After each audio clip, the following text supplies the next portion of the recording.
Boring Sundays ახალი ეპიზოდი. ჩვენი სტუმარი არის მიკრობანკ კრისტალის გენერალური დირექტორი ილია რევია. გამარჯობა ილია. დიდი მადლობა რომ მიიღე მონაწილეობა ჩვენ პოდკასტში. კლავინდებურად ვაგრძელებთ მოსაწყენი ფინანსების არამოსაწყენად მოყოლას და ახალი ბლოკი Boring Sundays, ახალი ბლოკი არის ეს, რომელიც მოსაწყენი კვირადღე არის, სტუმრის ბლოკი არის და მაქსიმალურად შევეცდებით რაც შეიძლება მეტი ინფორმაცია მივიღოთ შენზე, მიკრობანკ კრისტალზე. როგორც ვიცი, ესე უნდა ვახსენოთ, ხო? ნამდვილად. მიკრობანკი კრისტალი და რომ დავიწყოთ ინფორმაციით ილიას შესახებ. დავიწყოთ ილიას შესახებ ინფორმაციით. ჩვენ ყველანი უნდა ვახსენოთ ხარ, რომ შინაურები ვართ და ვიცნობთ ერთმანეთს დიდი ხანია, მაგრამ აქ არის მაინც ძალიან საინტერესო რაღაცები, რაც მინდა რომ ჩამოვთვალოთ, თუ რაღაცა გამომრჩება, მითხარი. გარდა იმისა, რომ შენ სპარგალ კითხარ მოსული, ხო, სახელმძღვანელოთი, იმიტომ რომ საკმაოდ დიდი სიაა. გარდა იმისა, რომ შენ გაქვს ძალიან საინტერესო გამოცდილება ქართულ საბანკო სექტორში, ხო, ფაქტიურად დასაბამიდან ამ სექტორში მოღვაწეობ. ერთ-ერთი ისეთ first mover-ი, არ ვიცი ქართულად როგორ იქნება. პირველი ადამიანი, ვინც გადიოდა ამ გზაზე. რაღაცა ქვია, ხო, first movers. ხო, შენ გაქვს ძალიან საინტერესო მიღწევები, მანამ სანამ მოხვიდოდი ჩვენ მიკრობანკ კრისტალში და ამავდროულად გაქვს მაგალითად PMP-ის სერტიფიკატი, რომელიც არის ძალიან მნიშვნელოვანი, როგორც ვიცი, შეგვიძლია ამის შესახებ მოგვიყვე უფრო მეტი. ხარ მასტერი, გაქვს მასტერის ხარისხი, ხო? ანუ ქართულად არ ვიცი როგორ იქნება, ჯორჯ ვაშინგტონის უნივერსიტეტიდან პროექტ, ხო, მაგისტრის ხარისხი პროექტების მართვაში. ხარ გაქვს სერტიფიკატი ინკლუზიურ ფინანსებში ჰარვარდის უნივერსიტეტიდან. გაქვს სერტიფიკატი ფინანსები ხელოვნური ინტელექტის ეპოქაში ინსეადის უნივერსიტეტიდან. BSc-ან ბაკალავრის ხარისხი მათემატიკაში. საქართველოს ტექნიკური უნივერსიტეტიდან. მათემატიკოსები და ფიზიკოსები არიან ბანკირები და საბანკო სექტორში სხვათა შორის და მაგაზეც მინდა მე და კარიერა დაიწყე 1998 წლიდან. ხო? ანუ ფაქტიურად როგორც წეგნო თქვით ერთ-ერთი დასაწყისი არის ქართული საბანკო სექტორის. ძალიან საინტერესო ეს არის. რამე ხო არ გამომრჩა ბექგრაუნდი, რამე ხო არ გამომრჩა, ხო არის რამე ისეთი რაც ამ სიაში უნდა მეხსენებინა და არ ვახსენე. პრინციპში ეგ არის მართალია 98-ში დავიწყე, თუმცა ტექნოლოგიებში დავიწყე. ანუ web development-ით დავიწყე მეგობართან ერთად და მე უკვე ეტაპობრივად ასე რომ ვთქვათ, გადავბარგდი ბევრად უფრო კომპლექსურ და საინტერესო სფეროში, რაც იყო ბანკინგი ჩემთვის პირადად.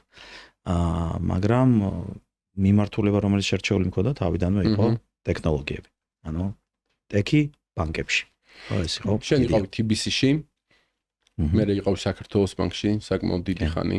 და საკმაოდ საინტერესო პროექტებს ხელმძღვანელობდი. საქართველოს ბანკში იყავი პროექტების ხელმძღვანელი. ერთ-ერთი მიმართულება, როგორც ვიცი, იყო მერჯის ხელმძღვანელობა პრივატ ბანკთან მიმართებაში. კი. იდეაში იყო ყველა IT პროექტის, ასე რომ ვთქვათ, მიმართულება, მაგრამ IT უკვე ამ დროს არ იყო მხოლოდ IT, ეს იყო პრინციპში ბიზნეს ტექნოლოგიები, უნდა ესე დავარქვათ, იმიტომ რომ ყველაფერი იკვეთება დღეს ბანკინგში, ხო, IT-სთან და პარალელურად ასე რომ ვთქვათ, ქონდა ეს. თან გამოწვევა, თან ბედნიერება, რომ მემუშავა ესეთ რაღაცეებზე, როგორც იყო მერჯი, ინტეგრაცია, ტრანსფორმაცია, უშუალოდ უკვე პროცესებში agile-ის და ასე შემდეგ. ხო, საკმაოდ დიდი პროცესი იყო, იმიტომ რომ როგორც მახსოვს, პრივატს ერთ-ერთი ყველაზე დიდი კლიენტთა ბაზა ყავდა საქართველოში მაშინ და იმისი შემოყვანა ეხა თან ჩვენ ავსაუბრობთ დღევანდელ დღეზე, როდესაც მეტნაკლებად უკვე გვესმის, რომ 2 მილიონი სრულფასოვანი კლიენტი ყავს. ცხადი. და დღეს შეიძლება ბევრად უფრო მარტივად შეაფასოს ადამიანმა მაშინდელი ინტეგრაცია. მაშინ როგორც მახსოვს, ერთ-ერთი აი ეხლა როგორც არის ბარათების გაცემა რაღაც მარტივად, მაშინ პრივატი იძლეოდა ხოლმე. ყველას აძლევდა მარწყვი ბარათს. ძალიან საინტერესო ეპოქა იყო. ილიას წარდგენის ნაწილი, უნდა ვთქვათ, რომ კიდე ერთი ნიუანსი, რაც მინდა ვახსენო, არის ის, რომ არის ერთ-ერთი ან ერთადერთი გენერალური მენეჯერი, დირექტორი ქართულ საბანკო სივრცეში, რომელსაც აქვს ტექნოლოგიური ბექგრაუნდი. ანუ ტექიდან მოსული ადამიანია, რაც თავის მხრივ გულწრფელად მჯერა, რომ ძალიან საინტერესო უპირატესობას აძლევს კრისტალს. ძალიან საინტერესო მათემატიკა, ტექი ხო, შემდეგ ხელოვნური ინტელექტი და გზაც მაგნიტებით ვითარდება. დიდხანს ველოდი მოკლედ ამ ჩაწერას და იმედი მაქვს, რომ საინტერესო შეხვედრა გამოგვივა. მე ისეთი კითხვები მაქვს, ხა დღეს ვლაპარაკობთ მიკრობანკზე. მიკრობანკი მგონია, რომ ჩემთვისაც კი მიუხედავად იმისა, რომ ძალიან ახლოს ვარ ამასთან მიმართებაში, ჯერ საბოლოოდ მატერიალიზებული, რომ რა არის მიკრობანკი და რითი განსხვავდება ჩვეულებრივი ბანკისგან, ცოტა ჯერ მაინც ბოლომდე გაუგებარია შიგნიდან როგორ ჩანს ეს ყველაფერი, რა თქმა უნდა, არ მესმის და ყველაზე მნიშვნელოვანი რაც არის რა, ტრანსფორმაცია მიკროსაფინანსო ორგანიზაციიდან ბანკში. რას ნიშნავს საერთოდ რა პროცესი გაიარე? კი. მოდი, ცოტა შორიდან დავიწყებ თქვა, არ ვიტყვი, მაგრამ იდეაში ესე მოხარებლის პერსპექტივიდან რო შევხედოთ, ძირითადი განსხვავებები მაგაში არის. ანუ მიკროსაფინანსო და კომბანკს შორის ვიცით, რომ ძალიან დიდი ასე რომ ვთქვათ, გეპი არის, მიკროსაფინანსო უფრო ორიენტირებულია საკრედიტო პროდუქტებზე, ეს არის მისი ძირითადი ასე რომ ვთქვათ, მონოპროდუქტი, მონოსერვისი, კომბანკი ბუნებრივია, ყველაფერი შეგვიძლია, ხო? კომბანკი როცა ხარ, ნებისმიერ ტიპის საბანკო პროდუქტის გამშო. მიკრობანკი არა, შუალედური მოდელი ამ ორ შორის, რომელიც გაძლევს საშუალებას, რომ ფაქტიურად იგივე სერვისები მიაწოდო შენ მომხმარებელს, რასაც კომბანკი მიაწვდის, უბრალოდ ოდნა უფრო შეზღუდული მასშტაბით, მოდი ასე ვთქვათ, ხო, თუნდაც იგივე დეპოზიტების მიღების ნაწილში, მხოლოდ დაზღვეული დეპოზიტები და დაფინანსების ნაწილში მაქსიმუმ $1,000,000 ლარამდე შეიძლება იმუშაო და მხოლოდ ლარში, რაც ერთი განსხვავებული თვისება. ხო, ახლა $1,000,000 ლარამდე ყველა უკვე მხოლოდ ლარში არის. ხო, დღეს უკვე ყველა გახდა, თუმცა ასე რომ ვთქვათ, თავად რეფორმა როცა იყო შემუშავებული, ხო, ესე იყო. სხვა ყველაფერი რო გითხრა, იგივე არის რაც კომბანკში, ანუ რეგულაციის თვალსაზრისით, ტექნოლოგიის თვალსაზრისით, ზედამხედველობის ხარისხის, გამჭვირვალეობის და რეპორტინგის თვალსაზრისით, ანუ ყველაფერი იგივე. ანუ მიკრობანკი არის რაღაც ჩვეულებრივი ბანკის ლაითი ვარიანტი, ხო, რაღაც ესეთი. ხო, მაგრამ აი ზუსტად ეს შეგრძნებები იგივეა, ხო, ცოტა ისეთი. კითხვა რატო დავხვი და რატო ვთქვი, რომ მატერიალიზებას სრულად ვერ ვახდენ მეთქი. აბსოლუტურად იდენტური მოთხოვნები აქვს ეროვნულ ბანკს ორივე ბანკთან მიმართებაში, ორივე ლიცენზიასთან მიმართებაში, როგორც მიკრობანკთან, ბანკთან მიმართებაში და პრაქტიკულად რჩება მხოლოდ შეზღუდვების ნაწილი. თუ ესე არ არის. მე ვიტყოდი ფლად ესე არა, იმიტომ მე უფრო ამას ვუყურებ არა შეზღუდვების მხარეს, არამედ მომხმარებლების მხარეს, ხო? ანუ იდეაში ჩვენი ძირითადი მიზანი რაც იყო, რატო გვინდოდა ლიცენზიის მიღება, ხა.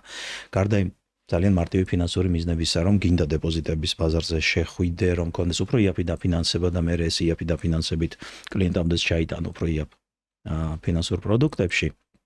იყო ის რომ შევძლოთ რეალურად სრულფასოვანი მომსახურების მიწოდება მომხმარებლისათვის, იმიტომ რომ მიკროსაფინანსო მოდელს რო შევხედოთ, თვითონ საიდან მოდის ეს ყველაფერი, ხო? 70-იანების ბოლო, რაღაც ისეთ ქვეყნების, სადაც მოდი ესე ვთქვათ, ეკონომიკური განვითარების მოდელები ჯერ კიდევ ჩამოუყალიბებელი იყო და იმის ნაცვლად, რომ ადამიანები ყოფილიყვნენ დამოკიდებულები რაღაცა გრანტებზე, შემუშავდა მოდელი, რომ მოდი მივცეთ საშუალება დაფინანსებით თავის ბიზნესები დაიწყო, ხო? ზუსტად იგივე მოხდა 90-იანებში საქართველოში ხარო შევხედოთ, ხო? ანუ ზუსტად ესე იყო თვითონ მოდელის განვითარების მიკროსაფინანსო ინსტიტუტების იყო არასამთავრობო, რომელიც რაღაც გრანტებს იძლეოდა, მე უკვე ეს დარეგულირდა გარკვეულწილად 2007-2008 წლიდან უკვე ასე რომ ვთქვათ, სესხის ფორმა მიიღო, მაგრამ ამასობაში თან ეკონომიკაც გაიზარდა, ამასობაში ადამიანებიც გაიზარდნენ, მათი მოთხოვნილებებიც, საჭიროებებიც ბუნებრივია, ხო? ანუ უკვე მარტო სესხი აღარ აინტერესებს ადამიანს, სჭირდება სრულფასოვანი საბანკო მომსახურება და აი სწორედ ეგ იყო ჩვენი მიზანი, ხო? უფრო რომ როდის დაარსდა კრისტალი, როდიდან არის? კრისტალი უკვე თითქმის 30 წელია რაც არის, 18 წელი იყო დაარსების წელი, ოღონდ მაშინ ეს იყო ფონდი. ხო, ანუ სრულიად არასამთავრობო მოდელი იყო და 2007-ში უკვე მიკროსაფინანსო. ქუთაისიდან იწყება კრისტალის ისტორია, ქუთაისიდან იწყება, თუმცა კიდევ უფრო რეალურად რო შევხედოთ, რატომ იწყება, ეგეც მნიშვნელოვანია, დაიწყო დევნილი ახალგაზრდების მიერ აფხაზეთიდან, რომლებმაც ამ მოდელით ეცადნენ, რომ სხვა, ასე ვთქვათ, მოწყვლადი ჯგუფებისთვის შეექმნათ აი სწორედ ის ფინანსური სერვისები, რომელიც მაშინ კომერციულ ბანკებს ნაკლებად აინტერესებდათ. მსგავსი ტარგეტ სეგმენტის მომსახურება. რა საინტერესო რაღაცას ამბობ, ხო, ახლა ქუთაისიდან რატო დაიწყო რა? ანუ შინაარსობრივად რეგიონების განვითარებაზე ხშირად მიდის ხოლმე რა საუბარი და რამდენად მნიშვნელოვანი არის რეგიონში არა მარტო თქვათ ინფრასტრუქტურა იყოს განვითარებული, არამედ რეგიონში როდესაც ხარ, იქაც ხელმისაწვდომობა გქონდეს როგორც ფინანსებზე, ასევე ყველა სხვა სიკეთეზე, რომელიც შეიძლება თბილისში მიიღო მაგალითად რა. და კრისტალი დღემდე დღემდე ქუთაისში ინარჩუნებს პრეზენსს, ასე ვთქვათ, ხო? ერთ-ერთი დიდი ქსელი აქვს კრისტალს როგორც მიუხედავად მაგისა, მაგრამ თავმოყრილონ ცენტრი შეგვიძლია ვთქვათ, რომ იქ არის. კი, დღეს ჩვენი ასე რომ ვთქვათ, სათა ოფისის ნახევარიც ქუთაისია. მნიშვნელოვანი ნახევარი თან და ყველაზე დიდი პორტფელიც იმერეთში გაკონცენტრირებული. ანუ ეს ორგანიზაციულად რო შევხედო, ყველაზე დიდი იმერეთია ჩვენი სეგმენტი. ძალიან საინტერესო იდეა და ძალიან საინტერესოა რომ კრისტალის ეს ტრანსფორმაცია, ეხა შენაც მიკრო საფინანსოების ისტორია მოყევი დამოუკიდებელი საქართველოს 90-იანებიდან მოყოლებული, ფაქტობრივად ეგეც მთელი ამ პროცესის მონაწილეა რა, ანუ როგორც დაიწყო და დღემდე როგორც მოვიდა. ესე ცოტა ტექნიკურ საკითხებს ვიკითხავ რა. სადეპოზიტო პორტფელზე ახსენე რომ მხოლოდ დაზღვეული დეპოზიტების ნაწილი შეგიძლიათ რომ მიიღოთ და ეს მინდა რომ ცოტა ავხსნა რას ნიშნავს დაზღვეული დეპოზიტები, რომ სახელმწიფო აზღვევს ამას და ესე ვთქვათ, ანუ უსაფრთხოების დონე არის ეროვნული ბანკის რეგულირება და მე კიდე სახელმწიფოს ცალკე ფონდი აქვს ამისთვის რომ დააზღვიოს და მეორე ნაწილი რა გამოწვევებს წააწყდით, როდესაც საბანკო ლიცენზია აიღეთ რა. მე რაც მსმენია ობლიგაციების გამოშვებასთან და განთავსებასთან დაკავშირებით წარმოიშვა გარკვეული პრობლემები, როგორც კი ხდები ბანკი. ну ეს ალბათ უფრო ტექნიკური შეზღუდვა იყო იმისათვის, როგორ ვთქვა, არის გარკვეული რეგულაციური, ასე ვთქვათ, შეზღუდვები ნებისმიერ სფეროში, როცა უფრო მაღალ კლასში გადადიხარ, მოდი ესე ვთქვათ, უფრო მაღალ ლიგაში გადადიხარ, ბუნებრივია ამას მოყვება რაღაც გარკვეული ვალდებულებები და ამისთვის მზად უნდა იყო და ჩვენ მაქსიმალურად მზად ვიყავით. ობლიგაციას რაც შეეხება, ეს არ ვიტყვი, რომ რაღაც ტიპის მნიშვნელოვანი შემოფერხებელი ფაქტორი იყო ჩვენთვის, იმიტომ რომ დაფინანსების ბევრი წყარო გვაქვს, ანუ ცნობილები ვართ იმითი, რომ 20 საერთაშორისო ინსტიტუტს ვემუშავებით დაფინანსებაზე და ამასობაში თქვენ ერთ-ერთი მოწინავე მიკროსაფინანსო იყავით, რომელიც ESG მიმართულებით და მწვანე დაფინანსების მიმართულებითაც ლიდერები იყავით ყოველთვის აქედან გამომდინარე, ხო? მე აი უფრო გამოწვევებზე რო ვილაპარაკოთ, იდეაში აქ იყო, მოდი ესე შევხედოთ, სტრატეგიაში რაც გვედო, ამის განსახორციელებლად კარგად გვესმოდა, რომ სამ ძირითად რამეზე უნდა გვემუშავა. ერთი იყო ბუნებრივია რეგულაცია და მასთან მორგება, იმიტომ რომ მისოდან ბანკამდე დიდი, როგორ გითხრათ, ესეთი ნაბიჯი გადასადგმელი რეგულაციული და ამის მორგებას უნდა დრო, ამ ყველაფერს გადაკეთებას, ამ ახალი პროცედურებით დაწყებული, დამთავრებული ახალი სტანდარტების დანერგვით, თუნდაც რეპორტინგში, თუნდაც გამჭვირვალეობაში და ასე შემდეგ. მეორე იყო ბუნებრივია ტექნოლოგიური ნაწილი, ხო? ახლა აქაც ამის დაწყებული core banking სისტემით, რომელიც თან არ მხოლოდ უნდა დანერგო, არამედ დაამიგრირო ყველა შენი კლიენტი მასში და მერე ეს ყველაფერი უხარვეზოდ გადაიტანო ისე რომ შეფერხება არ შეგექმნას და მერე უკვე ახალი მოდულები ჩართო იგივე დეპოზიტების და მსგავსი. ესეც ერთი მნიშვნელოვანი თემა, მაგრამ ამ ორს რო შევხედოთ, ხო, აქ ყოველთვის გაქვს რაღაცა ტიპის წესები, ყოველთვის გაქვს რაღაც მეთოდოლოგია და თუ ყავს კარგი ხალხი და ნამდვილად ყავს კარგი ხალხი, ამას გაართმევ თავს. ვადასტურებ. ხო. დრო უნდა არ არის მარტივი, არანაირად რთულესი ამოცანა, თან ბევრი პროექტის ერთდროულად მართვა გიწევს და რაღაცნაირად ეს ყველაფერი მოძრაობს. შენ გარემოც ხო არ არის სტატიკური ყველაფერი იცვლება გარშემო, მაგრამ ყველაზე დიდი გამოწვევა მაინც კულტურა არის. ვთქვი, რომ აი კულტურული ცვლილება მიკროსაფინანსოდან ბანკამდე გარედან ესე რო ვთქვათ, ესე მკვეთრად არ ჩანს ეს ყველაფერი. ამ ხელა სხვაობა არის რა, ანუ თუ შენ შიდა პროცესები არ გესმის, გარედან ესე ხშირად არის ხოლმე, რომ ბანკს ეძახიან მიკროსაფინანსო ორგანიზაციებსაც რა. ამიტომ ესეთი მკვეთრი სხვაობა არ არის, მაგრამ ანუ მაგაზეც არის ხაზი გასასმელი, რომ ანუ მაინც არის სხვა სტრუქტურაზე გადადიხარ და პირად ცხოვრებაზე და გზაზე ვებ დეველოპერიდან ბანკში და მე გენერალური დირექტორი და ამ ხელა ტრანსფორმაცია. ანუ ეს მინდა რომ მაყურებლისთვისაც ძალიან ისეთი გახდეს რა შეგრძნებადი რომ ანუ ამ ხელა სტრუქტურა, ოღონდ პატარა მიკროსაფინანსოზე არ არის ლაპარაკი. ერთ-ერთი ყველაზე დიდი იყავით, ხო? კი. და საბანკო სისტემაში საბანკო ლიცენზია რომ მიიღეთ, პრაქტიკულად 10-ში აღმოჩნდით პირდაპირ. ხო, ანუ საკმაოდ დიდ სტრუქტურაზე არის ლაპარაკი და ტრანსფორმაცია მოხდა, ეს არ არის ესე უხეშად რო ვთქვათ, შეზღუდული პასუხისმგებლობის საზოგადოებას აქციოთ რომ გადავიდეს. იქ რამ ხელა პრობლემები არის, ვისაც მაგი გაუკეთებია ესმის, მაგრამ აქ არის არა მხოლოდ ამაზე საუბარი, არამედ მთლიან სტრუქტურაზე, კორპორაციულ კულტურაზე, მიდგომებზე და ვალდებულებების შეძენაზე. და ეხლა ვლაპარაკობთ იმაზე, რომ ვებ დეველოპერი მოხვდა ჯერ ბანკში და მე მოხდა გენერალური დირექტორად და ეხლა კიდე გააკეთა ამ ხელა სტრუქტურული ცვლილება. ანუ სადღაც ილია რევიას და მიკრობანკ კრისტალის გზები გადაიკვეთა. ეს შენ დამოუკიდებლად ვითარდებოდი, მიკრობანკი დამოუკიდებლად ვითარდებოდა და სადღაც შევხვდით ერთმანეთს რაღაც მომენტში. იცი, აი ესე რომ შევხედოთ ალბათ ეტაპები ახალ ყველას ქონდა, ხო? ჩვენ პროფესიულ განვითარებაში და პირადულ განვითარებაში, კარიერაში მე ვფიქრობ, რითიც დავიწყე, ანუ ეს იყო software და development და web-ი. ამის უკან გარკვეული მიზეზები უნებრივია იდგა. ხა მათემატიკოსი ვიყავი თავდაპირველად და მოგეხსენებათ ხა 1998 წელს მათემატიკურს რომ დაამთავრე, რომელიც ძალიან მიყვარს მათემატიკა და ჩვენ რა უნდა მეკეთებინა, ხო? ისეთი რითიც შევძლებდი რა ვიცი ნორმალური ცხოვრების აწყობას. ამიტომაც წავედი development-ში, რაც იყო ყველაზე ახლოს იმ მომენტში და ყველაზე, როგორ გითხრათ, ანალიტიკას საჭიროებს. ეგ იყო ჩემი, ასე რომ ვთქვათ, ძლიერი მხარე ყოველთვის და მოდი თქვა ცადოთ თავი.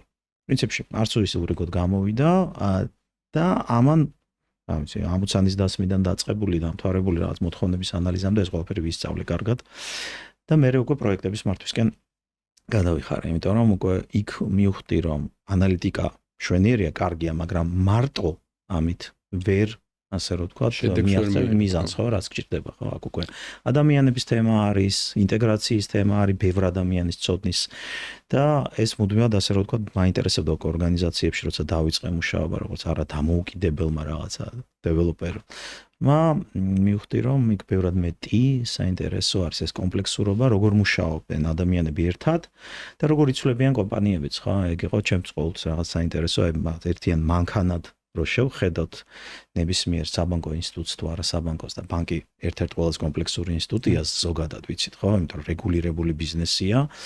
აი ამან რაღაც გამიჩინა მოკლედ ინტერესი. მე რა კითხვა მაქვს, იმასთან დაკავშირებით ადამიანები რომლებიც მათემატიკიდან მოდიან და ტექნოლოგიებში ხვდებიან პროგრამირების კუთხით.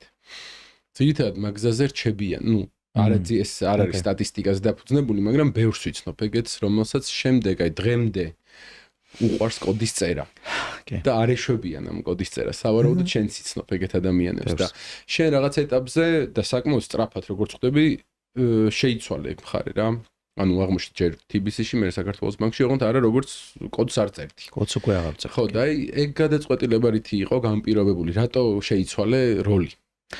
რაღაც მომენტში მივხვდი რომ კოდის წერა არის პროექტი და ადამიანებთან მუშაობა არის შედეგი რეალურად და უფრო მეტ ასე რომ ვთქვათ რაღაც შინაგან სატისფაქციასაც მაძლევდა რომ როცა გუნდთან ერთად მუშაობ ბევრად უფრო მეტის მიღწევა შეგიძლია ვიდრე რაღაც ინდივიდუალურად კოდის წერით თუნდაც ან ძალიან ისეთი რთული ანალიტიკური ამოცანის გადაწყვეტის სას ძალიან საინტერესო რაღაც ახსენე ასევე და თვითონ ამ ისტორიიდან გამომდინარეთ ახალგაზრდებიც უყურებენ ჩვენ პოდკასტს და კიდევ ერთხელ გამოიწერეთ ჩვენი პოდკასტი საინტერესო სტუმრები გვეყოლება და საინტერესო ისტორიები გვექნება ამაზე მინდა გავამახვილო ყურადღება, რომ არ არსებობს სპეციალობა, რომელიც არ შეიძლება დაატრანსფორმირო და აბსოლუტურად სხვა მიმართულებით წახვიდე. მთავარი არის, რომ სპეციალობას მიკრო სივრცეში არ უყურო და კომპლექსურად და სისტემურად უყურო რა, საბოლოოდ რა შედეგზე ხარ ორიენტირებული, მაგ კუთხით უყურო. მათემატიკოსი იქნები,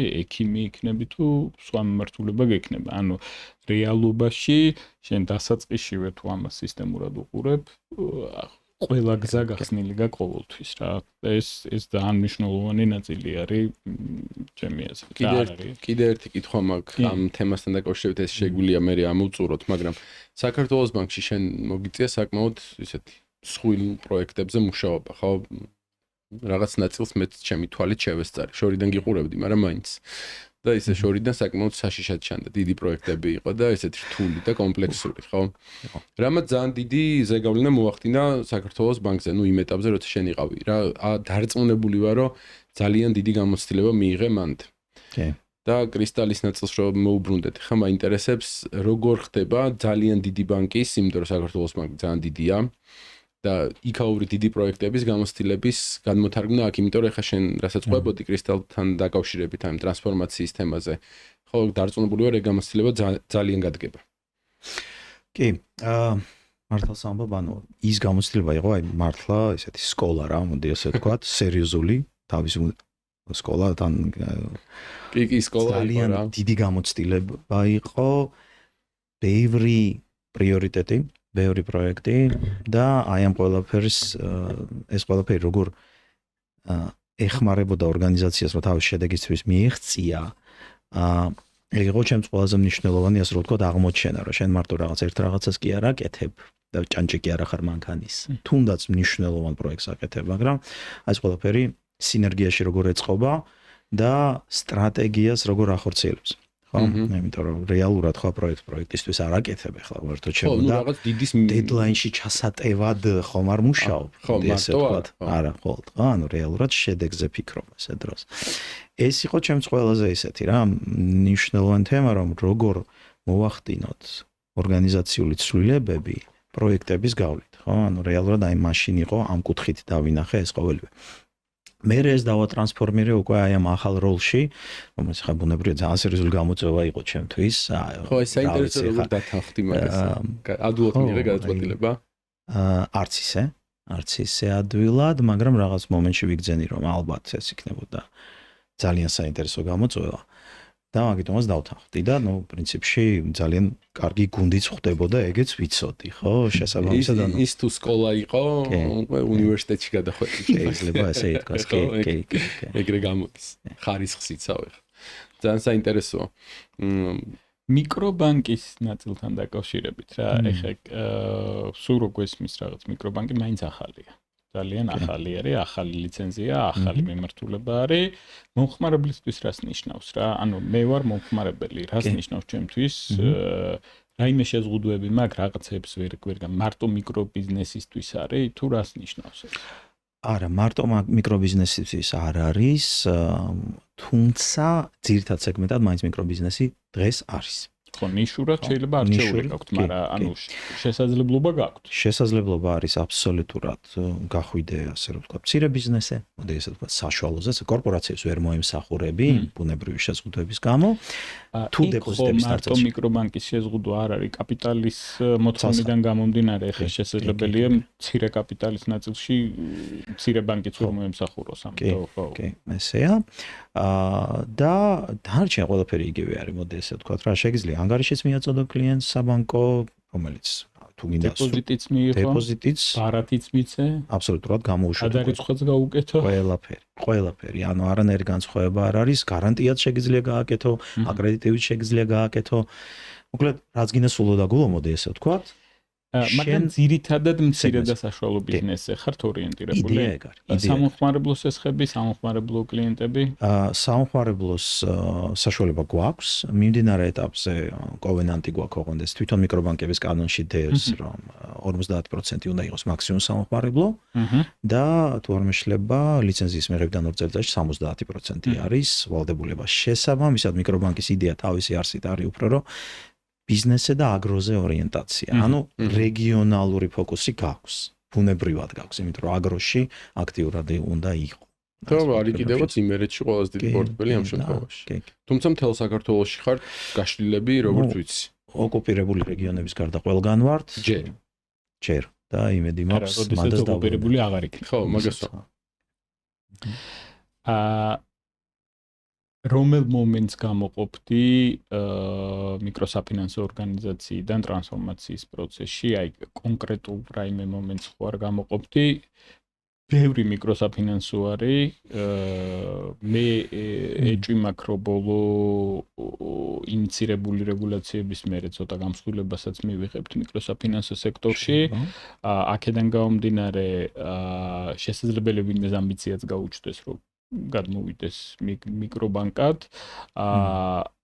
აი რა იყო კონკრეტულად შენთვის და მიკროსაფინანსო ორგანიზაცია კრისტალისთვის, აი ერთ-ერთი ყველაზე პრობლემური ნაწილი, რასაც გაიხსენებდი.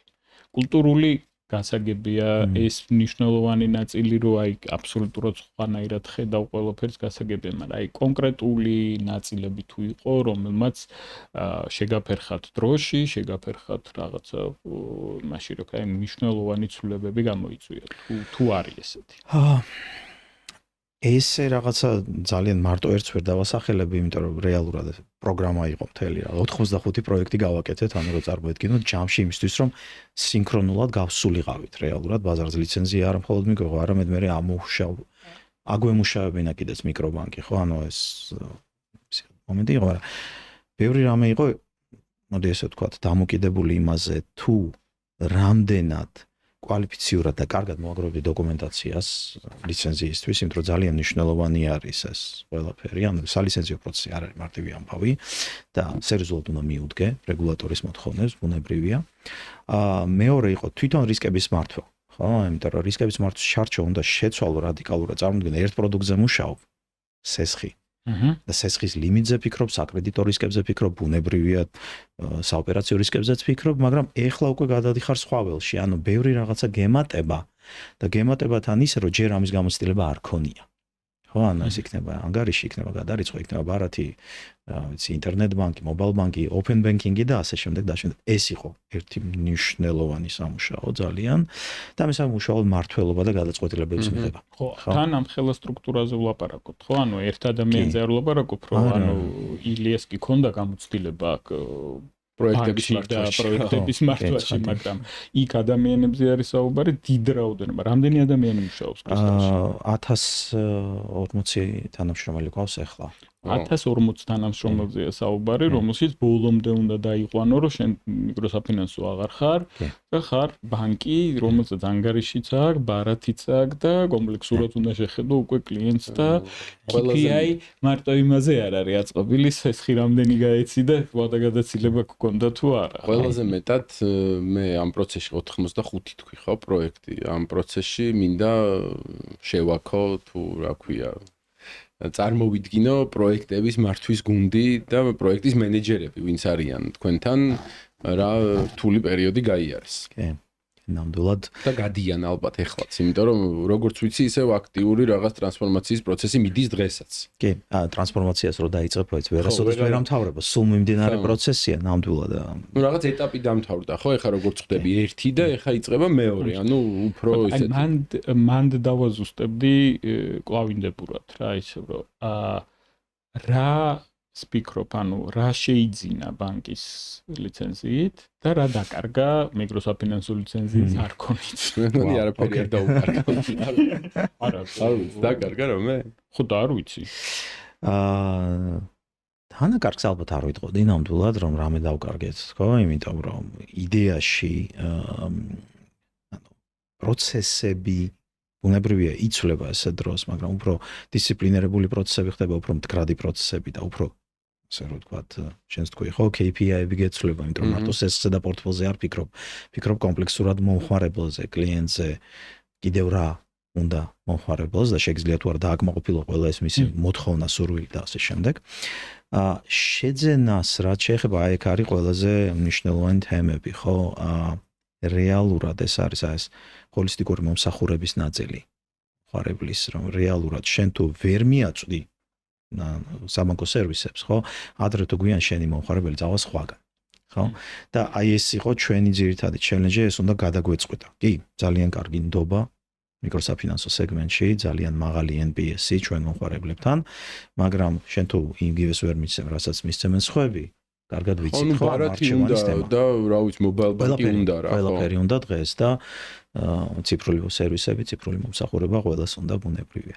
ეს იყო მეორე დაფინანსების დივერსიფიკაცია მივიღეთ, რაც ძალიან მნიშვნელოვანია. ეხლა უკვე ჩვენი დაფინანსების 19% ფაქტურად ადგილობრივი ბაზრიდან არის მოზიდული და დეპოზიტებს გულისხმობ, ხო? დეპოზიტები და საინვესტიციო პროდუქტები საცალო და კორპორაციებისაგან და მანამდე 100%-ით ვიყავით wholesale funded და არ ვამბობ რომ დივერსიფიცირებულები არ ვიყავით, ანუ OTC საერთაშორისო და ქართული ასე რომ ვთქვათ ინსტიტუტს ვემუშავებოდით, მაგრამ ეს უკვე სხვა ლიგაში გადადიხარ და შეგიძლია უფრო კონკურენტულიც იყო.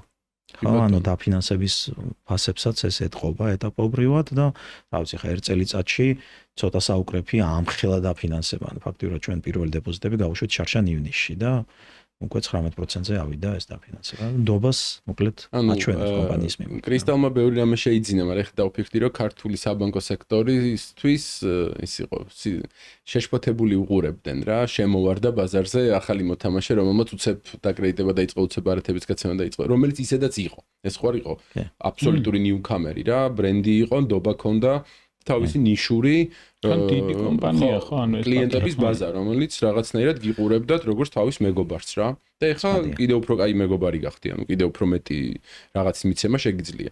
ანუ შესაძლებლობები უფრო მეტი გაიხსნა, ვიდრე რამე დაიკარგა მიკროსაფინანსოდან ბანკად ტრანსფორმაციის პროცესში, მე როგორც ეხლა ილიას ლაპარაკიდან ხვდები. კი, თუმცა პასუხისგებლობებიც მოყვა მაგ შესაძლებლობებს, ძალიან მაღალი და როგორც ზოგადად ცხოვრებაში ხდება ხოლმე. ყველა ტრანსფორმაციას რომ მოყვა, ვიცი, იზრდები პასუხისგებლობები, შესაძლებლობები, პასუხისგებლობები იმათ. Spider-Man-ს როგორც უთხრა, ბიძამის ხო? ბიძავასთან ერთად დიდი. კი, დიდი პასუხისგებლობები მოდის. ხო და ერთ-ერთი ვიდეო გვაქვს გიორგი პატარა ჰინც იძლევა და ერთ-ერთი ყველაზე პოპულარული არის რა და მცირე და საშუალო ბიზნესზე ჩავწერეთ 2 ბლოკი. კიდევ პრაქტიკულად ერთ სტუმართან ერთად ანგარიშგებასთან დაკავშირებით მიუძღვენით მცირე და საშუალო ბიზნესისთვის რამდენად მნიშვნელოვანი არის სწორი ანგარიშგება და სწორი ანგარიშგებასთან მიმართებაში მე რამდენად იხსნება გზა ფინანსებზე ხელმისაწვდომობაზე და ერთ-ერთ ყველაზე გამოცდილს ამ მიმართულებაში მცირე და საშუალო ბიზნესს აფინანსებს. რა შეგიძლია ურჩიო მცირე და საშუალო ბიზნესს, რომ სანამ მოვლენ შენთან ცესხის ასაღებად ან სერვისის მისაღებად, რა შეგიძლია ურჩიო, რა გააკეთო? მოდი ესე ვთქვათ, ერთი ალბათ პირველი უნდა დაფიქრდნენ ცესხის აღება რატომ ჭირდება? ხო, ანუ რეალურად ეს თუ ღირებულებას არ მატებს ორგანიზაციას ან ჩემ ბიზნესს, ხო, რაღაცნაირად ანუ ცესხი არ არის როგორ გითხრა რა, უბრალოდ ფული, რომელიც ავიღე ახლა და მოკლედ მოდი ვხარჯო რა, რეალურად ვალდებულება არის. რაღაცა ტიპის და პასუხისგებლობას გმატებს როგორც ორგანიზაციას. ესე თუ არ შეხედეს, ანუ იმ ფორმით, რომ ეს არის იმისთვის, რომ გავიზარდო, ეს არის იმისთვის, რომ რაღაცა მეტი გავაკეთო, უკვე როგორ გითხრა რა, სერიოზულ რისკში ხარ. რა. ანუ გამოდის რომ შენ შესაძლებლობების გასაძლიერებლად კი არ აიღე ცესხი, არამედ რაღაცა მოკლევადიანი საჭიროებების დასაფინანსებლად თუნდაც. და ეს საჭიროებები კიდევ აი მიკრომეწარმეებში არის ხოლმე ცოტა რთული განსასაზღვრი და მცირე ბიზნესებსაც აქვთ ეს პრობლემა, რომ ფულს რო იღებენ, ანუ ეს რომელ ჯიბეში მიდის? კერძოში თუ ბიზნეს ჯიბეში? და როცა ხარჯავენ ზუსტად იგივენაირად ემართებათ, ხო? აი ეს მომენტი აქვს კაფიოდ კიდევ მეორეს ვიტყოდი, რომ კარგად საკუთარი ფული და ბიზნესის ფული რო კარგად გაყავით ერთმანეთისგან. ეს ბანკებისთვისაც და მიკრობანკებისთვის მით უფრო მნიშვნელოვანია, იმიტომ რომ ჩვენც უკეთ შევაფასებთ მაშინ თქვენ რისკს, ხო, როგორც მიკრო და მცირე მეწარმის და უკეთ შეფასებული რისკი ნიშნავს უფრო დაბალ ფასს. და უფრო ნაკლი პრობლემას ყველასთვის, ხო, როგორც მეწარმისთვის, ასევე უშუალოდ ფინანსური ინსტიტუტისთვის. ახლა არავის არ სიამოვნებს ვალდაგადაცილებაში ყოფი კლიენტი რა, ეგ ხო ძალიან კარგად ვიცით. მაგას მე მგონი ყველა შეხვედრაზე მაგას ვლაპარაკობთ, რომ ერთ-ერთი თემა, რასაც ვლაპარაკობთ ხოლმე, არის ლეგენდები, რომელიც ხალხში ტრიალებს რა. და ერთ-ერთი ლეგენდა ხო ეგ არის, რომ ბანკს უნდა რომ წაგართვას რაღაცა და ყოველ ჯერზე ვიძახით, რომ ეგ-ეგრე არ არის. არა, და რამდენად ძვირიჟდება ეგეთი კლიენტი შენ. ხო, ძვირიჟდება, მეორე პრობლემა არავის არ უხარია, რეპორტებში ვაჩვენებთ, რომ ცოტა ვადაგადაცილებული სესხი თუ მაგ ანუ კარგი ბანკი ვარ, ბევრი თუ მაგ ანუ ცუდი ბანკი ვარ, არავის არ აინტერესებს შენი წართმეული მიწა თუ ქონება. ანუ სწორ ანალიტიკას ვერ აკეთებ, ესე იგი და სწორად ვერ აკეთებ ადამიანებს და აი ძალიან მიხარია რომ შენც ამას იგივეს ამბობ და ამ მიც ამსხვრევ კიდევ ერთხელ რომ თქვენთვის უფრო მნიშვნელოვანია რომ სესხი აიღო, გადაიხადო, მზადებული, გაცნობიერებული მომხმარებელი და სწორი სესხი რა, სწორი პროდუქტი. ერთი რა კითხვა მგზის, რთულია ზოგადად დააკრედიტება მცირე და მიკრო ბიზნესების?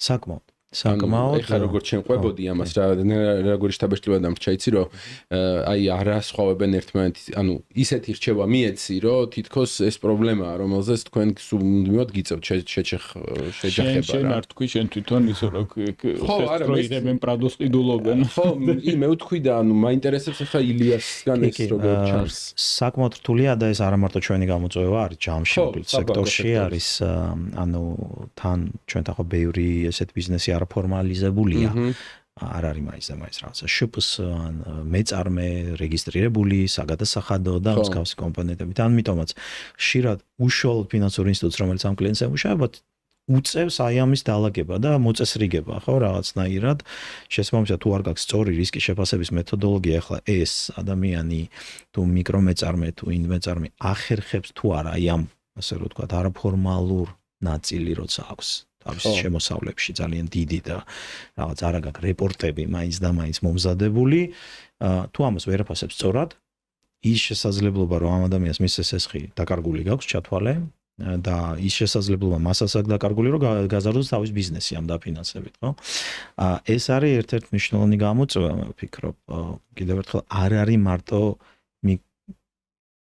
ერთი მიკრობანკის ან ერთი მიკროსაფინანსოს ან თუნდაც ერთი კომერციული ბანკის ხო ამ კომბანკებიც აფინანსებენ ახლა არაფორმალურ სექტორს ეკონომიკის ან რაღაცა დამიქსული შემოსავლებით და ასე შემდეგ და ვფიქრობ ეგ არის აი თუ რისკი გესმის ანუ ეგ საკმაოდ უნიკალური გამოცდილებაა ეხლა როგორც ხვდები კრისტალს აი აგროზე რასაც ლაპარაკობდი შენ რომ შეგილია კლიენტ შეხედო და ხვდები ამ კლიენტის ანუ რაღაცნაირად ესე რა აგროდან მიღებული შემოსავალი რომელიც არ არის ფაქტურებში და cash flows report-ში გაბნეული არამედ მიდიხარ და აქ რაღაც მეურნეობა ყიდის არ ვიცი რაღაც ნაწარმს ეს საგადასახადო შეღავათები რომელიც გვაქვს საქართველოში იძლევა იმის საშუალებას რომ რეპორტინგის დონეზე და ფორმალიზების დონეზე კონდეს ღია ეს ყველაფერი ხშირ შემთხვევაში მე მახსოვს პროექტები, რომელშიც ვალდებულებდით ახლა რაღაცა სახელმწიფო პროექტები რო იყო, გრანტის პროექტები, ბანკებს მოუწიათ, რომ მომხმარებლისთვის აეხსნა, რომ წადი და რეგისტრირდი მცირე მეწარმეთან, მიკრომეწარმედ, არაფერი არ გემატება, ანგარიშგებიც არ გემატება, რომ მიიღო გრანტი რა, ანუ ამაზე და ანუ იქ შუალედში რჩებიან რა რაღაცა კომპანიები, რომლებიც აი ამ შეღავათით არ სარგებლობენ მარტო იმიტომ, რომ ხო, მაგრამ აქ მარტო კომპანიებზეც არ არის ლაპარაკი, აქ არის ადამიანები, რომელიც ეხლა წეგანას ამბობდი, თან არის, არ ვიცი რაღაც, მასწავლებელი სადღაც, მაგრამ თან აქვს პატარა მეურნეობა. და მოდი შენთან რომ ააშენოს კიდე რაღაც პატარა რაღაც დაამატოს, არ ვიცი, სათბური, რაღაც ეგეთი და თქვენ ამას აფინანსებთ. და შეგიძლიათ შეისწავლოთ და იმიტომ რომ შეიძლება დიდ ბანკში რომ მივიდეს არ დააფინანსოთ. ხო ესია, ანუ რაღაც უნიკალური არის, რაც კრისტალის არის და არ არის მაგალითად ვიღაცის, რომელიღაც დიდი ბანკის. ეს არის ისე შესაძლებლობა, რომ თუ არ გაფინანსებენ სხვაგან მივიდეთ კრისტალში, იქნებ დაგვაფინანსონ, თუ არა. ეს ყოველთვის არის კლიენტზე დამოკიდებული და ორგანიზაციის know-how-ზე, ხო, ანუ გარანტირებული არასოდეს არ არის მსგავსი. პირიქით მე ვიტყოდი, რომ ჩვენ ალბათ ერთ-ერთი ყველაზე კონსერვატიული underwriting-ის მეთოდოლოგიები გვაქვს ამ სექტორში, რომ მათ შორის კლიენტის დავიცვათ ესე დროს, ხო, ეხა არანაირი სურვილი და მიზანი არ არის ვალაუვალი კლიენტის შექმნა. ხო, ეს შეფასած საბოლოო ჯამში პრობლემა არის, ამიტომაც კონსერვატიულობას რო შევეხო, მან არ შემიძლია რომ არ გავამახვილო ყურადღება ძალიან საინტერესო ფაქტზე ESG დამწვანე დაფინანსების მიმართულებით კრისტელი იყო ერთ-ერთი პირველი მოწინავე საქართველოში, რომელმაც დაიწყო მწვანე დაფინანსება და შექმნა მწვანე პორტფელი. ჩვენ სეგმენტში. მიკროსაფინანსოში, ხო. ბანკებშიც ყველა არ არის გამორჩეული რა, ანუ იქაც შემიძლია რამდენიმე თქვა, რომლებიც პირველები იყვნენ, რომლებმაც დაიწყეს. ახლა დიდმა ბანკებმა რო დაიწყეს ეს მოთხოვნებიც იყო ესე რომ ვთქვათ, საერთაშორისო საფინანსო ინსტიტუტიდან და პრაქტიკულად რაც უფრო დიდი ხარ, ისევ გვალვინებურად მაგას უბრუნდები პასუხისგებლობაც გამატება, მაგრამ მიკროსაფინანსოში ერთ-ერთი პირველი იყავით, ვინც ამ მიმართულებით დაიწყეთ. ერთი რო რას ნიშნავდა თქვენთვის ეს ყველაფერი რა კონსერვატიულობას რატო უსვავ რა ხას რა რამდენად მართლა მდგრადია ეს პორტფელი ესმის ხო ამას როცა ვიწყებდით მართლა ჩვენთაც სიახლე იყო სრული 2019 წელს იყო თუ არ მეშლება პირველი ესეთი პროგრამა და ძირითადში მაშინ ეს ყველაფერი იყო ორიენტირებული ენერგოეფექტურობის ნაწილს ხო და ეხა ენერგოეფექტურობა ბუნებრივია ესეთი ტოპ პრიორიტეტი რატო იყო უფრო ასე რომ ვთქვათ მასიურად ნიშნულოვანი და მოთხოვნადიც არის და კლიენტისთვისაც უფრო მარტივად მისაწოდებელია ხო რას ნიშნავს ენერგოეფექტურობა ხო თუნდაც მიკროკლიენტისთვის ეს ხშირად ნიშნავს რა ვიცი მარტივად თუ რაღაცა საწარმო აქვს ან შენობა აქვს ან სახლი აქვს ამისი ასე რომ ვთქვათ ან რემონტს აკეთებს ამ ნაწილში დაფინანსება ისეთ პროდუქციის, რომელიც ამ სახს ასე რომ ვთქვათ, ან საწარმოს ხელახალ აღჭურვას მოახდენს, უფრო როგორ გითხრათ, ენერგოეფექტური პროდუქტით, რომელიც მერე დაახარჯინებს მას ნაკლებ, ასე რომ ვთქვათ, ფულს კომუნალურებში. შეიძლება ნიშნავდეს ელემენტარულად მზის პანელს. ხო, სადღაც იქ სადაც ეს არის. ანუ მე თუ სახში მზის პანელის დაყენება მინდა, შეიძლება რომ მაგის დაფინანსება მივიღო და ეს მდგრადი დაფინანსების კონტექსტი, საინტერესო. კი, ეს შეიძლება ნიშნავდეს პირობითად ტექნიკას ცვლიო სახში, ხო? და უფრო ძველს, რომელიც როგორც წესი დაბალეფექტური არის და ელექტროენერგიას მაღალ ენერგიას გამოყავს, ამისი ამოცვლა შეგიძლია. კონდა სხვა შორის ერთ-ერთი იმიტომ რომ ხა ბუნებრივია მიკრო სეგმენტი ხა ჰესებს არ აშენებს ბუნებრივია ხო ხა გასაგებია და რაღაცა დიდ ქარის სადგურებს და ასე შემდეგ ეს სხვა სეგმენტი არის აბსოლუტურად ანუ ამითი დაიწყო ეს ყოველივე მე ახლა ეს უკვე ეტაპობრივად გადადის უკვე კიდევ გარემოს დაცვით ნაწილშიც მათ შორის იქნება ეს რა ვიცი სარწყავი სისტემა პირობითად რომელიც უფრო ეკონომიურად მოახმარებს ფერმერს წყალს ხო, იგივე რაღაც საწვეთურებით და ასე შემდეგ, ან უფრო სწორად მოახდენს თუნდაც გათბობას თავის სათბურის პირობითად, ხო? ესეთ რაღაცეებში და მე უკვე აი ლიზინგის პროდუქტები, რომლებიც ასევე წამოვიწყეთ და ესეც აი უფრო ტექნიკა, რომელიც უფრო თანამედროვე იქნება, გამართული რაღაც სერტიფიცირებული A3+-ით და ასე შემდეგ და ასე შემდეგ. ეტაპობრივი პროცესი არის, მე ჩვენ გვინდა ამის დაჩქარება და ეხლა აქტიურად მუშაობთ ამაზე საერთაშორისო ინსტიტუტებს ძალიან მოსწონთ ეს მიდგომები რომ არა მხოლოდ რაღაცა დიდ საწარმოებს უნდათ და კორპორაციებს არამედ აი ჩვენ ვცდილობთ რომ ეს დავფაროთ აი სწორედ მცირე სეგმენტში და რაოდენობა და რადგანაც პენეტრაცია დიდი გვაქვს რეგიონებში აი სწორედ ეს პორტფელი რამდენად განსხვავდება თუ არ განსხვავდება სხვა პორტფელისგან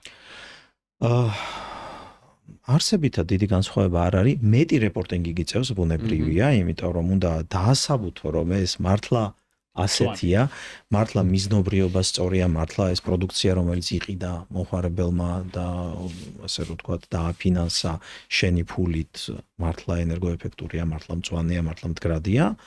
დარჩა ყველაფერი იგივე არის, ანუ რა ვიცი, ჩვეულებრივი საკრედიტო პროდუქტია, მოდი ასე ვთქვათ რა. ბლიცი იცი რა სამ ბლიცზე გადავალთ ერთი რაღაცის დაზუსტება მინდა ეს სუბიექტურად მაინტერესებს რა შენ გინდა სესხია ხო სესხი სესხზე გინდა ხო სესხზე მინდა სესხზე მინდა ჩვენთან ხო რა არა ილია რა მაინტერესებს ამ მდგრადი ანუ სესხები მდგრადი განვითარებისთვის თუ როგორ აი ESG როგორი შიფრება იქ მაინტერესებს რომ უფრო გასაგები იყოს ჩვენი აუდიტორიისთვის რა მე არ მიყვარს ხოლმე რაღაც ტერმინებს რომ ვამბობთ რომელიც პორტფელი წეღან მაგალითად რო თქვენ პორტფელი შეიძლება ვიღაცის არ იყოს ცნობილი იმ აუდიტორიისთვის ვინც ჩვენ სესხების მოცულობა ხო, გაცემული სესხების მოცულობა, ხო? მაგალითად, ან რაღაც ეგრე. ESG, არ ვიცი, ESG, იშფერება environment, social and governance, ანუ გარემოს დაცვითი, სოციალური და მართლობითი, ასე რომ და ცალკე მიმართულება არის ეს, ხო, როგორც ვთქვი. ხო, ეს იდეაში სულ უფრო და უფრო მნიშვნელოვანი ხდება ორგანიზაციული მართვის პრინციპები, არის უფრო ვიდრე მხოლოდ პორტფელის ნაწილი. თუ როგორ უყურებ შენ გადაწყვეტილებების მიღებისას, რომლებსაც ყოველდღიურად ვიღებთ ახლა გადაწყვეტილებებს დაწყებული საკრეტო გადაწყვეტილებით, დამთავრებული რაღაცა თანამშრომლის აყვანით, თუ რაღაცა წახალისების სქემის შემუშავებით, ხომ? ან რა პროექტს დააფინანსებ, თუნდაც ხორნა მიუძღვნათ ამას ერთი პოდკასტი. თემა ზოგადად საინტერესოა, სოციალური თემებიც საინტერესოა. სოციალური პასუხისმგებლობა იწყება იმიდან 0-დან იწყება, ანუ რამდენი თანამშრომელი ყავს კმაყოფილი, რამდენად ჩქარა იზრდება შენი თანამშრომლები, რამდენად ინკლუზიური არის შენი გადანაწილება, რამდენად ხელფასი ერთი და იგივე აქვს სკელის და კაცებს, ხო? რამდენი მენეჯერი ხალი ყავს. მე რამდენად ეს ყველაფერი სოციალური კონტექსტის ქვეშ, რამდენად ზრუნავ შენ თანამშრომლებს. ეს ერთი ნაწილი არის. მეორე არის რომ აი რაზეც ვისაუბრეთ, რომ მიკროსაფინანსო ორგანიზაციების ჩამოყალიბების იდეა პირველადი იყო ის, რომ ხელმისაწვდომობა ფინანსებზე თუ არ ექნებოდა მცირე მეწარმეს, ის ვერასდროს ვერ გაიზრდებოდა რა და სადღაც ხვდები, რომ ანუ როდესაც ეკონომიკა იზრდება და შენ ვერ იზრდები, მიდიხარ უკან, ხო? ანუ მე გეთანხმები, რომ ESG, ანუ გარემოს დაცვა საინტერესოა, სოციალური თემებიც საინტერესოა, governance-იც საინტერესოა და ხო, კულტურაც და კორპორაციული მართვაც ძალიან დიდი სიამოვნებით თუ არიან ამ დარგის სპეციალისტები ქვეყანაში, მოდით ვილაპარაკოთ. კი, არის ჩვენც ყავს ასოციაციაში, კი, აქედან გამომდინარე, ხო, კი, არის და ამაზე ვისაუბრებთ აუცილებლად, კი. კომიტეტიც არსებობს, ESG-ის კომიტეტიც არსებობს ასოციაციაში. ასოციაციაში არსებობს და ამაზე ვმუშაობთ. საერთოდ დაუპატიჟეთ მე და ილია გაგვეცანი. კომიტეტს დავესწრებს. ამ კომიტეტში მე ვარ მაშინ ბლიც ხوار გადავიდით ხო ჩვენ ძალიან ბევრი საინტერესო თემებს ვლაპარაკობთ და მინდა რომ კიდე დიდხანს ვლაპარაკოთ, მაგრამ ვიცი რომ შეზღუდული ვარ დროში. ბლიც შეკითხვები გვაქვს ჩვენ მომზადებული წინასწარ. მე ამ შეკითხვებს გადავახტები და ვიტყვი ესე პროგრამა ტექნოლოგიები თუ ბენკინგი, რომელიც არჩევდი. ბენკინგ ტექნოლოგიები. ანუ მე ვერ ყოფილ ფანეთსგან სიმართლე გითხრა, იმიტომ იმდენ გადაჯაჭულია დღეს. ეგ ეტაპია რომ აღარ ისპლიტება, ხო? ცალკე ბანკს ვეღარ აკეთებ. ხო. რამე ისპლიტება ტექნოლოგიებისგან? დღეს? ხო, სოფლის მეურნეობა. არ ვიცი. ხვალ ჩაანაცვლებს ტექნიკაზე, იქ ადამიანის არ გჭირდება ხე. ნუ კომბოსტო მაინც, ხო? Tesla თუ დადის იმითი რა ქვია, მსხლის მაგ გარეშე ტრაქტორი ცივლის, ხო? მაგრამ აგროდრონი უკვე ტექნოლოგია. რომელსაც თან მართავ GPS-ის და ხო, აგროტექი ხა მეც იმას ვქენი, შეუბერე. აგროტექი საერთოდ ცალკე ძალიან საინტერესო დიდი მიმართულებაა და დიდი სფეროა. კი ბატონო, ერთი ბლიცი შეკითხვა შენ დასვი. სარგადავს. რჩევა ახალგაზრდა მეწარმისთვის, რას მიაქციოს ყველაზე დიდი ყურადღება? ერთი მოკლედ რო უთხრათ. მე ვიტყოდი ალბათ არ გაეკიდოს ჰაიპებს, ძალიან მნიშვნელოვანი არის, ხშირად მესმის, რომ ვიღაცა რაღაცას აკეთებს და მოდი მეც გავაკეთებ. ხო? და ეს ჰაიპები ბევრგან არის, ბევრ სფეროში არის, მაგრამ აი მეწარმეობაშია მნიშვნელოვანი არ ვიღაცამ რო გააკეთა გვერდზე სასტუმრო პირობითად არ ნიშნავს რომ შენც იგივე უნდა აკეთო. ხო. ეძებოს თავისი გზა. საშაურმე თუ კარგად მუშაობს, არ არის. არ ნიშნავს რომ შენი საშაურმე. ანუ იპოვე ისეთი იდეა, რომელიც რეალურად მოთხოვნადი იქნება ბაზარზე და შექმენი ისეთი პროდუქტი, რომელიც რეალურად ვიღაც დასჭირდება. თორემ ყველაფერი სხვა არის. მარტივად კოპირებადი, მარტივად მულტიპლიცირებადი და რა ვიცი, ადრე თუ გვიან უბრალოდ დამთავრდება. ხო, მაგრამ ძნელია ჰაიპებისგან თავის არიდება, განსაკუთრებით ჩვენ სამყაროში, როცა ყველგან რაღაც იწება ხელოვნური ინტელექტი. ბოლო წლების ყველა ვაკეთებთ ხელოვნურ ინტელექტს. მე ყველას მოყავს კომბოსტო. მე არ ვიცი რაღაცა ჩაგძახის რა რაღაცნაირად მთელი სამყარო.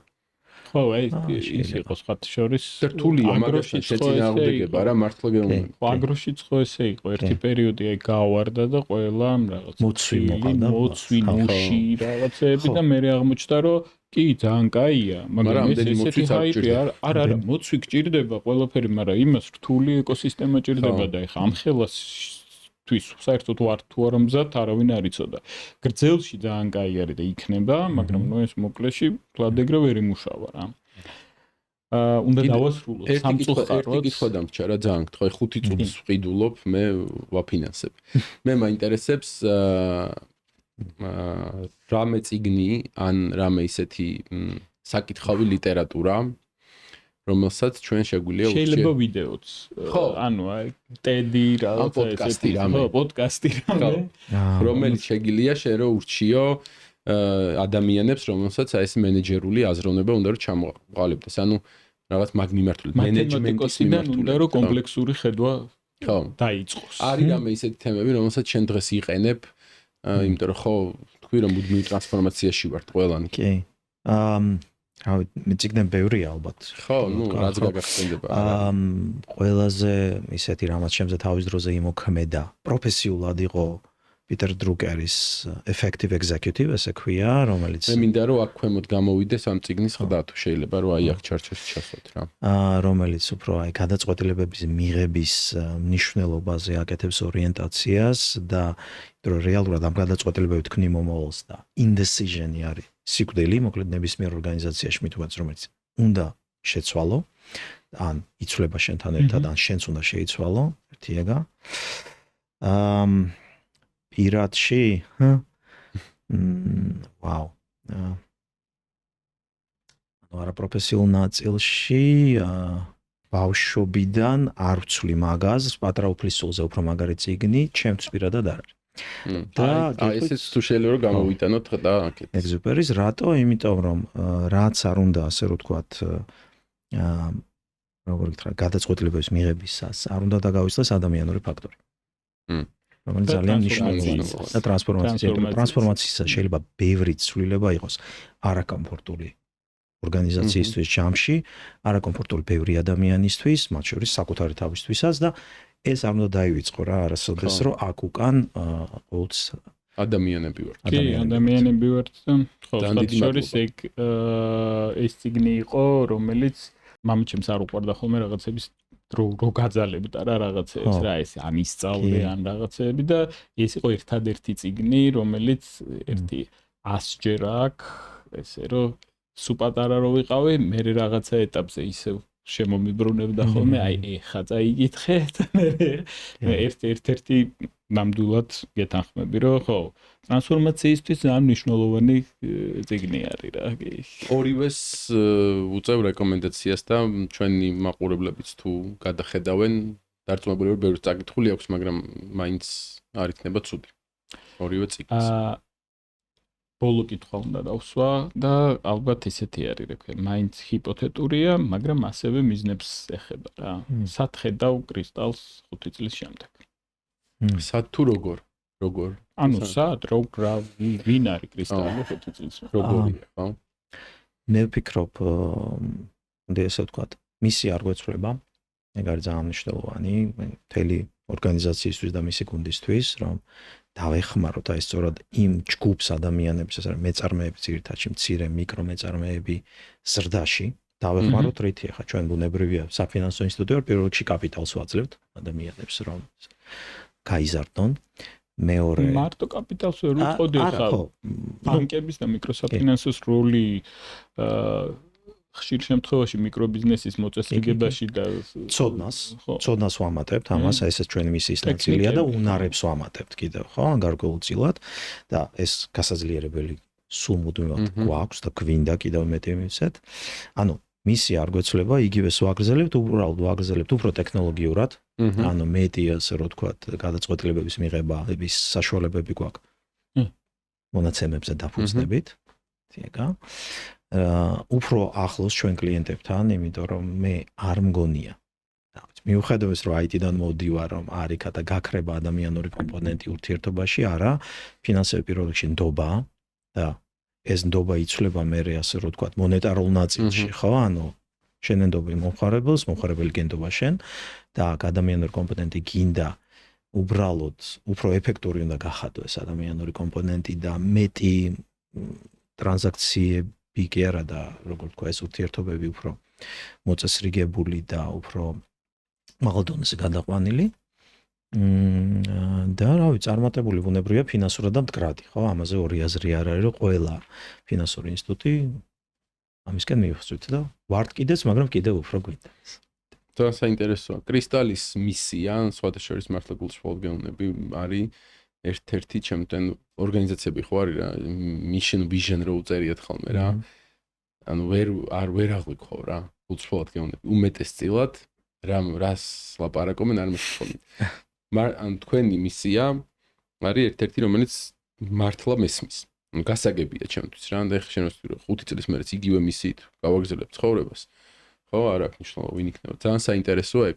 ტექნოლოგიას დაამატებ, რაღაცა შეცვლი, რაღაც განავითარებ. აი რაღაცა თქვი სხვათა შორის რა, ყველა ბანკს უდევს და ყველა ისეთ დიდ ორგანიზაციას თავისი მისია რა, თავის ხო და ვერ ვიგებ რა. ხო, ხშირად არის, რომ ეს არის რა, რაღაცა ფორმალური ხასიათი აქვს ხოლმე ხშირ შემთხვევაში. ანუ ყველას ვერ ვიგებ მეთქი ვერ გეტყვი, მაგრამ ან მაღალ ფარდოვანი არის ხოლმე და აი ძალიან ხო, ჩვენი მისია რომ გადავარჩენთ სამყარო რა და მადლობა, ძალიან მიხარია რომ ეს არის რომელიც უნივერსიტეტი რო არის რომ შვიდობა მთელს სამყაროში. ძალიან დიდი მადლობა, ძალიან საინტერესო შეხვედრა. ძალიან საინტერესო საუბარი გამოგვივიდა და მე ძალიან დიდი იმედი გვაქვს რომ კიდევ მოგიწვევთ ჩვენ პოდკასტში. დიდი მადლობა თქვენ და მადლობა.